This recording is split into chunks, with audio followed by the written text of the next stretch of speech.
Hello fellow collectors, I hope you're all doing wonderfully well today. Well, it's that time again where I take you through the best films that I watched in the preceding month. August was another great month for me, so once again I had to make some hard choices on what to include on my list. But without further preamble, let's get right into it and talk about the best films that I watched in August. First up is Jacob's Ladder.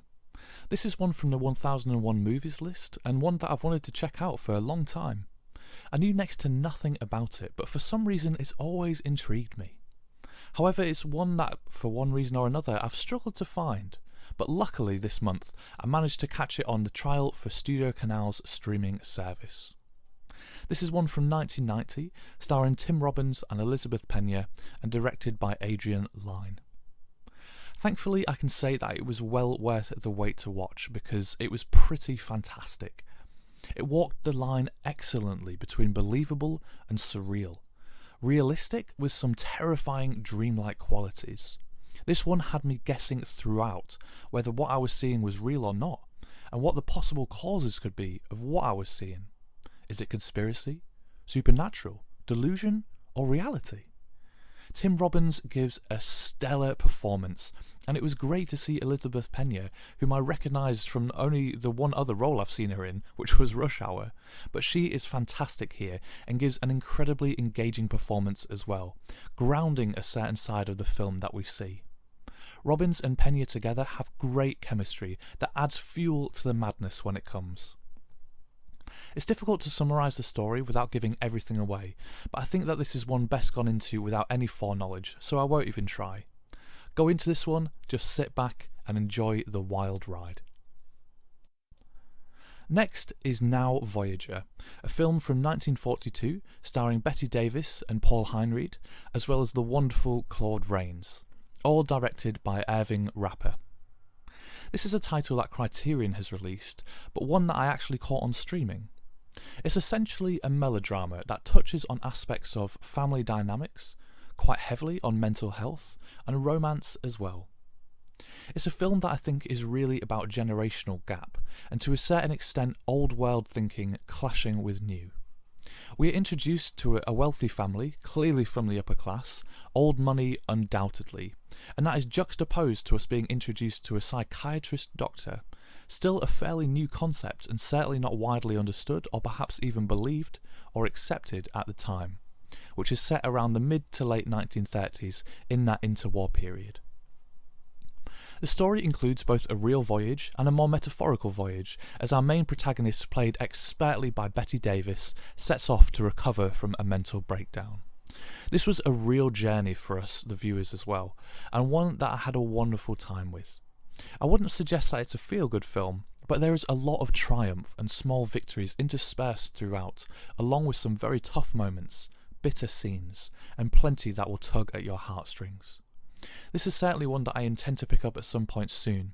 I've already spent an outrageous sum in the Criterion sale currently taking place, but it's films like this that I blame for being too good not to want to add them to your collection. Then we have an Ealing Studios film, Kind Hearts and Coronets, starring Alec Guinness, and Alec Guinness, as well as Dennis Price, and yes, who am I forgetting? Of course, Alec Guinness. This is one from 1949 and directed by Robert Hamer. Now, at the risk of throwing in a bit of an unpopular opinion, I was not really a fan of The Lady Killers at all, which is another very well regarded and supposedly classic Ealing Studios film, and so going into this I was hesitant to say the least. However, I'm delighted to say that I loved Kind Hearts and Coronets. It begins perfectly by starting at the end, whetting your appetite for the coming story as it starts to be recounted by our main protagonist, played by Dennis Price. Now, the story itself is more than a bit macabre, shall we say, but it is enrapturing and played with a sort of thread of joviality which makes it really quite a fun watch. Despite his dastardly deeds, you can't help but thoroughly like Price's character, Louis Manzini, and root for him to succeed in all that he does. It's a sort of righteous vengeance story, but certainly not of the kind that we might be used to these days, as it's played very comedically. I enjoyed every minute of it, and it was a real treat to see Alec Guinness, no doubt having a whale of a time playing so many different characters. Definitely one that I would recommend, and one that has restored my interest in seeing more Ealing Studios films. Up next is The Straight Story, which was my first title from imprint, directed by the masterful David Lynch. This is one from 1999 and starring the wonderful Richard Farnsworth, as well as Sissy Spacek. Interestingly, this one is actually based off a true story.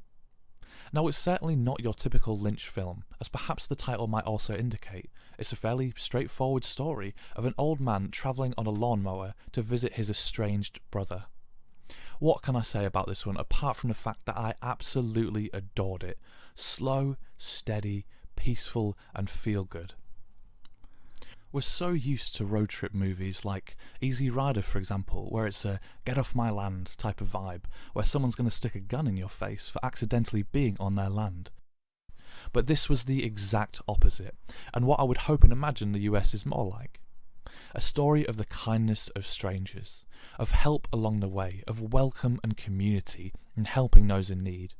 Farnsworth does a perfect job of drawing you in to care so deeply about the character. Lynch reveals little snippets of the past throughout the runtime and just drip feeds emotion bit by bit so that it builds up wonderfully. I won't lie and say I didn't tear up because I did multiple times here. Lynch reaches close to the heights of The Elephant Man for how much emotion is felt and conveyed in this film. I often think the sign of a good director is how quickly you start to care about the characters in a film, and my goodness, it's fast here. Such a simple story with a lot of power. Reconciliation is worth the journey. Considering the cost of imprint titles to get here, I am delighted that I chose this one because it was worth every penny. Another masterpiece from David Lynch. Now the next one that comes from a box set that I picked up from Curzon Artificial Eye, and it is the Atom Egoyan box set. I could have chosen to talk about almost any of the films included in here, but the one that I've chosen was just so interesting that I felt like I had to choose it. While it's not Egoyan at the height of his powers, being his debut feature, he weaves his tale with precision, style and quality, and it was just such a strange and weird yet riveting story. And I'm of course talking about Next of Kin. From 1984, and starring a cast that seems to have done very little acting according to their IMDb pages, with Patrick Tierney, Bej Fazlian, Servat Fazlian, as well as the gorgeous Arseny Kanjian, who would later become Egoyan's wife. Considering this was a director's debut feature-length film, though albeit one with a runtime of only 72 minutes, I thought it was excellent and I thoroughly enjoyed it. Short but tightly knit, one with nothing superfluous in the mix. It hit all the emotional beats that it attempted to and nailed them all. A wonderful mix of almost surreal with the grounded working together to make something that I've never really seen before, and though perhaps not quite on the same scale, hints of a Buñuel in the style. All that I'll say about the story is that it follows a young man, aimless, bored, without purpose, as the French might say, ennui, who stumbles across a purpose which is to help a small and fractured immigrant family to recover and to grow love for each other again. Despite the lack of IMDb credits, I thought the acting here was great, and it was really interestingly shot. There's lots of glimpses right at the camera, almost as if the main protagonist in particular is aware that we're watching what he's doing. Overall, weird, but pretty wonderful. And last but not least, we have Mad Detective. This was an out-of-print Eureka Masters of Cinema title, spine number 2 actually, that I was lucky to pick up for a reasonable price, and I'm delighted that I did because it was great. It's from 2007, starring the wonderful Sean Lau, and co-directed by Wai Ka-fai and Johnny To. Now, I've watched a couple Johnny To films so far, and honestly I've been underwhelmed considering his stature in Hong Kong cinema. Unfortunately, neither of them really connected with me, despite being perfectly competent films. Mad Detective, though, I really enjoyed. It was super weird, intriguing, mysterious, and kept me guessing and engaged throughout. Is he crazy, or is he actually a genius? Does he have some sort of gift or not? Is there a supernatural force in play here? Or is he suffering from some sort of delusion that just happens to pay off on occasion? Who can say? The tension builds up to a powerful and dramatic ending that I was not at all expecting, and it was fantastic. Another short one, only at about 84 minutes, but well worth your time, and by far the best Johnny To film that I've seen. And just a few honourable mentions from me. We start with No Way Out, starring Sidney Poitier and Richard Widmark, directed by Joseph L. Mankiewicz. Then Brief Encounter, directed by David Lean and starring Celia Johnson and Trevor Howard. Then 1984, with stunning performance by John Hurt and Suzanne Hamilton, directed by Michael Radford.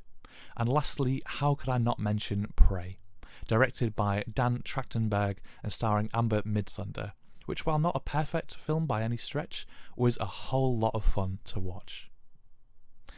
And that brings us to the end.